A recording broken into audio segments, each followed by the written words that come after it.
हिंदी की online classes में आप सभी विद्यार्थियों का एक बार फिर से स्वागत है। हम कक्षा 9 में एक चैप्टर आरंभ कर चुके थे। नाना साहब की पुत्री देवी मैना को भस्म कर दिया गया और उसमें हमने पढ़ा था कि किस प्रकार से देवी मैना महल की रक्षा के लिए बाहर आती है और सेनापति हे से कुछ वार्तालाप करती है कि किसी प्रकार से आप हमें और हमारे महल को बचा लीजिए। और वो ये भी बताती है कि आपकी पुत्री मेरी बहुत अच्छी सहेली थी, उसके पत्र मेरे पास अभी भी हैं और उसके मरने का मुझे बहुत दुख हुआ। सेनापति हे उसके महल को बचाना चाहते हैं, लेकिन आउटरूम वहाँ आ जाते हैं और वो कहते हैं कि ये महल विध्वंस किए बिना और नाना की लड़की को गिरफ्तार किए बिना हम वो नहीं छोड़ सकते। सेनापति हे दुखी होकर वहाँ से चले जाते हैं और जनरल आउटरम है वो नाना के महल को फिर से घेर लेते हैं। सिपाही अंदर घुस जाते हैं, लेकिन मैना को खोजने में वो असफल होते हैं। वो महल में मैना को नहीं खोज पाते हैं। ये बड़े आश्चर्य की बात थी। देखती हैं आगे क्या होता है। उसी दिन संध्या समय लॉर्ड कैनिंग का एक तार आया। लॉर्ड कैनिंग कौन है? उस समय के गवर्नर जनरल है, सबसे बड़े अधिकारी हैं हिंदुस्तान में। और जिसका आशय इस प्रकार था, तार भेजा था कि किसी प्रकार से नाना के उस महल की रक्षा की जा सकती है क्या।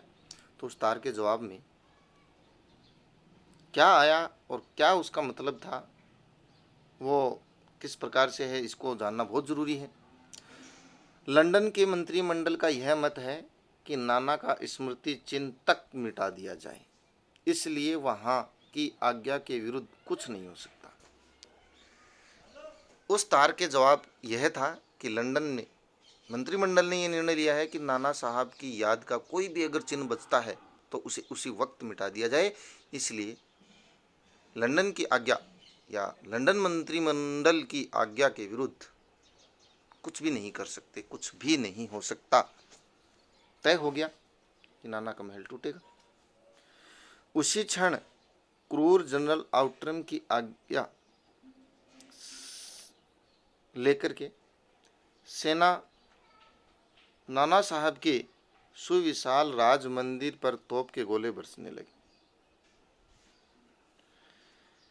उसी क्षण जब ये तार आया तो जनरल आउटरम है वो अपनी सेना लेकर के आ जाते हैं और वो सेना नाना साहब के बहुत सुंदर और विशाल राज मंदिर पर तोप के गोले बरसाने शुरू कर देती है। घंटे भर में वह महल मिट्टी में मिल गया, नष्ट कर दिया, तहस नहस कर दी। उस समय लंदन के सुप्रसिद्ध टाइम्स पत्र में 6 सितंबर को यह एक लेख लिखा गया। टाइम्स पत्र क्या है? टाइम्स एक समाचार पत्र है जो लंदन से प्रकाशित होता है, अभी भी प्रकाशित होता है। और उसमें एक लेख छपा। क्या था उस लेख का आशय, जरूरी है जानना, बहुत अच्छा है। बड़े दुख का विषय है कि भारत सरकार आज तक उस दुर्दांत नाना साहब को नहीं पकड़ सकी। ठीक है, बड़े दुख की बात है कि भारत सरकार क्रांतिकारी नाना साहब को नहीं पकड़ सकी, जिस पर समस्त अंग्रेज जाति का भीषण क्रोध है। पूरी अंग्रेज सरकार का, अंग्रेज जाति का, अंग्रेज वर्ग का भीषण क्रोध है, भयानक क्रोध है। जब तक हम लोगों के शरीर में रक्त रहेगा, जब तक हमारे अंदर खून है शरीर में, तब तक कानपुर में अंग्रेज़ों के हत्याकांड का बदला लेना हम लोग नहीं भूलेंगे। टाइम्स पत्रिका में ये छपा कि बड़े दुख की बात है कि हम उससे बदला नहीं ले पाए। तो जब तक कानपुर में अंग्रेज़ों के हत्याकांड का बदला नाना साहब से नहीं लिया जाएगा, हम लोग उसे नहीं भूलेंगे। उस दिन पार्लियामेंट की हाउस ऑफ लॉर्ड्स, जैसे हमारे यहाँ 2 सदन हैं, राज्यसभा और लोकसभा, उसी प्रकार वहाँ पर भी पार्लियामेंट है और 2 सदन है। House of Lords House of Peoples. तो उसके हाउस ऑफ लॉर्ड सभा में सर टॉमस हे की एक रिपोर्ट पर बड़ी हंसी हुई।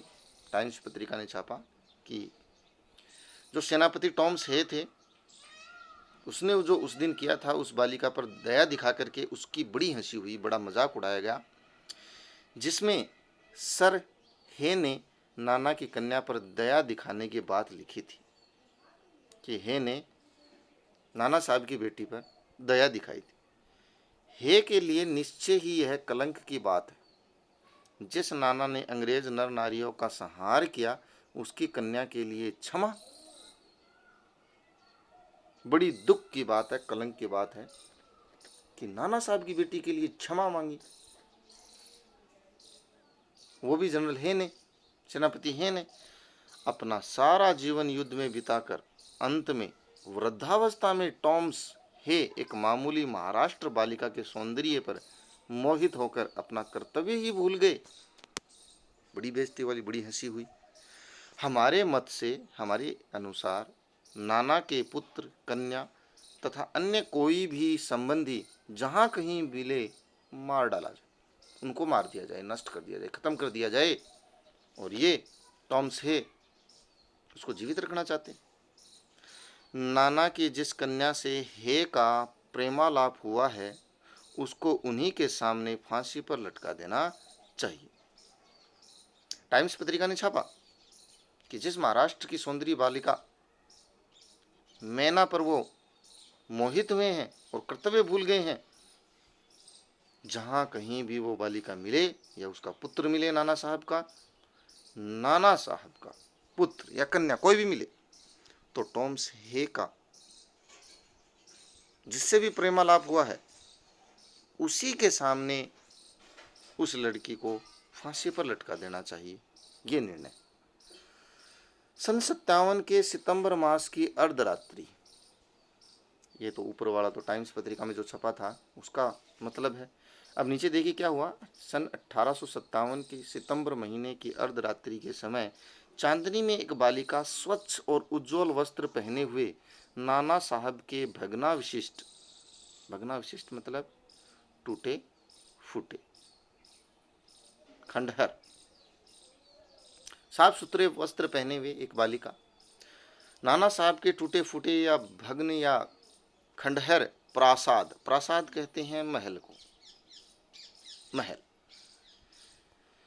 तो टूटे फूटे महल के ढेर पर बैठी रो रही थी।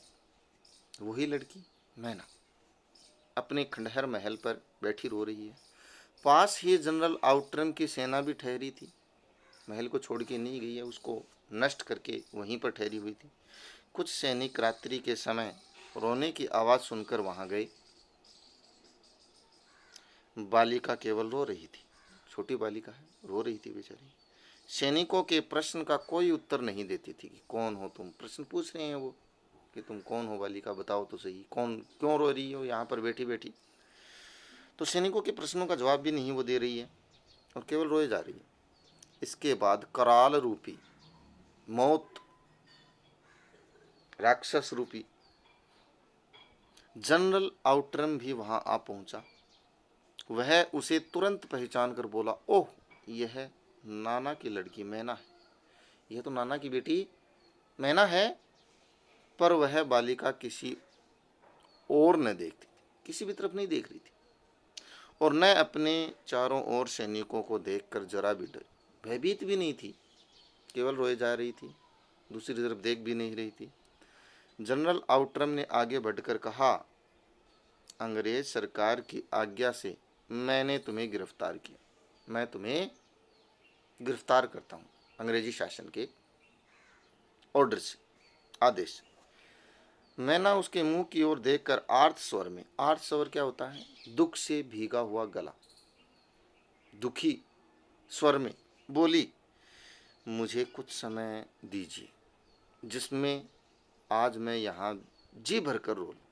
जो महल मेरा टूटा है, जो सब कुछ मेरा उजड़ा है, मैं उस पर बैठकर थोड़ी देर रो लेना चाहती हूँ, थोड़ा सा मुझे समय दीजिए, फिर गिरफ्तार कर लेना। पर पाषाण हृदय, पत्थर जैसे हृदय वाले जनरल ने उसकी अंतिम इच्छा भी पूरी नहीं होने दी, आखिरी इच्छा पूरी नहीं होने दी।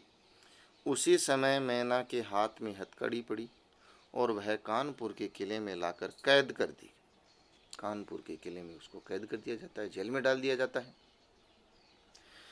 उस समय महाराष्ट्रीय इतिहासवेता होता है इतिहास का जानकार, इतिहास की जानकारी रखने वाला, महादेव चिटनवीस के बाखर पत्र में छपा था। बाखर एक समाचार पत्र था जो महाराष्ट्र के इतिहासवेता चिटनवीस निकालते थे, छापते थे।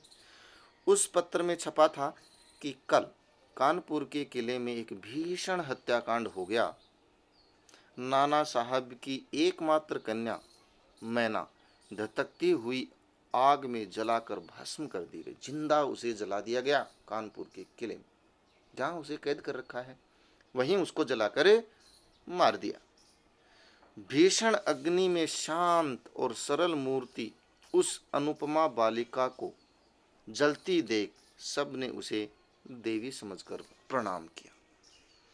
आज़ादी के आंदोलन में किस प्रकार से छोटे बच्चों ने भी भाग लिया है, बड़ों ने भी भाग लिया है, और एक अनुपम बालिका जो नाना साहब की बेटी थी उसको जिंदा जलता हुआ देख करके लोगों ने उसे देवी का रूप माना और सबने उसे प्रणाम किया है।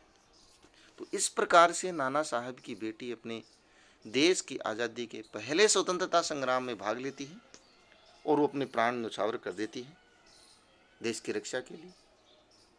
अंग्रेज सरकार उसको किस प्रकार से जला देती है ये बहुत भयावह है। थोड़ा सा प्रश्नों पर चर्चा कर लेते हैं और वीडियो खत्म करते हैं। बालिका मैना ने हे को कौन कौन से तर्क दे करके महल की रक्षा करने की कोशिश की या प्रेरित की? तो वो कहती है कि इस महल ने आपका क्या बिगाड़ा है, इस महल ने तो आपका कोई नुकसान नहीं किया है, जड़ पदार्थ है महल, जिसने किया है आप उसे पकड़िए। फिर वो कहती है कि क्या आप किसी तरीके से इस महल की रक्षा नहीं कर सकते? वो कहती है कि मैं आपको पहचान गई, आप जनरल हे हैं, हमारे घर आते थे, आपकी बेटी में मेरी बहुत अच्छी सहेली थी। ऐसे कथन कह करके वह महल की रक्षा के लिए प्रेरित करती है। मैना जड़ पदार्थ मकान को बचाना चाहती थी पर अंग्रेज उसे नष्ट करना चाहते थे। क्यों? देखो, मैना का वो घर था, मैना वहाँ पली बड़ी थी, इसलिए वो उस जड़ पदार्थ को बचाना चाहती थी। लेकिन अंग्रेज उसे नष्ट इसलिए करना चाहते थे क्योंकि लंदन मंत्रिमंडल से उन्हें आदेश मिला था कि नाना साहब से जुड़ी हुई कोई भी वस्तु, स्मृति चिन्ह नहीं रहना चाहिए, उसे नष्ट कर देना है जल्दी से जल्दी। सर हे के मैना पर दया भाव के क्या कारण थे? बिल्कुल अच्छा प्रश्न है। दया भाव के बहुत सारे कारण थे। मैना है वो उनकी बेटी मेरी की अच्छी सहेली थी। टॉम्स हे उनके घर जाया करते थे, उनसे पारिवारिक संबंध थे। मैना में वो अपनी बेटी को देख रहे थे, उसकी सहेली होने के कारण उसके पत्र उसके पास थे, तो एक पारिवारिक संबंध हो जाने के कारण उस पर दया भाव वो दिखाना चाहते थे। मैना की अंतिम इच्छा थी कि वह प्रासाद पर बैठकर जी भर रो ले, लेकिन पाषाण हृदय जनरल ने किस भय से उसकी इच्छा पूर्ण नहीं होनी थी। उसको डर था कि कहीं मेरी भी हंसी न उड़े, सरकार मुझे किसी अपराध के लिए दंडित न करे कि मैंने मैना पर दया दिखाई, क्योंकि इससे पूर्व भी जनरल हे ने दया दिखाई थी और उसकी बड़ी हंसी हुई थी। और आदेश भी था कि जल्दी से जल्दी उसके महल और उसकी स्मृति चिन्ह को नष्ट कर दिया जाए। तो नौकरी और मजाक, हंसी के डर से उसने जल्दी से जल्दी उसको कैद कर लिया गया। बालिका मैने के चरित्र की कौन कौन सी विशेषताएं आप अपनाना चाहेंगे? निडर थी वो, भावुक थी वो, देशभक्त थी वो। तो ये 2-3 चरित्र की विशेषताएं हैं, इनके बारे में विस्तार से जानेंगे और उसके बाद उत्तर लिखेंगे, तब जाकर के ये होगा। टाइम्स पत्र में 6 सितंबर को लिखा था कि बड़े दुख का विषय कि भारत सरकार आज तक उस दुर्दान नाना साहब को पकड़ नहीं सकी। इस वाक्य में भारत सरकार से क्या तात्पर्य है? भारत सरकार से तात्पर्य है ब्रिटिश शासन, ब्रिटिश भारत, गुलाम भारत। भारत सरकार का मतलब यही है। तो स्वाधीनता आंदोलन रचना अभिव्यक्ति में से भी कभी कभार प्रश्न पूछ लेते हैं। अच्छे प्रश्न है। स्वाधीनता आंदोलन को आगे बढ़ाने में इस प्रकार के लेखन की क्या भूमिका रही होगी? बिल्कुल रही होगी। आज़ादी के आंदोलन में भाग लेने वाले अन्य लोगों को ये लेख पढ़ करके आज़ादी से संबंधित भावनाएं जगी होंगी और वो भी शामिल हुए होंगे, ज़्यादा से ज़्यादा लोग जुड़े होंगे। तो ऐसे प्रश्न कभी कभार आ जाते हैं। तो ये था हमारा चैप्टर, नाना साहब की पुत्री देवी मैना को जलाकर भस्म कर दिया गया। मैं समझता हूँ ये चैप्टर अच्छे से समझ आया होगा। क्वेश्चन आंसर जो डिस्कशन किए हैं वो भी समझ में आ गए होंगे। आज के वीडियो के लिए बस इतना ही। वीडियो देखने के लिए बहुत बहुत धन्यवाद। धन्यवाद।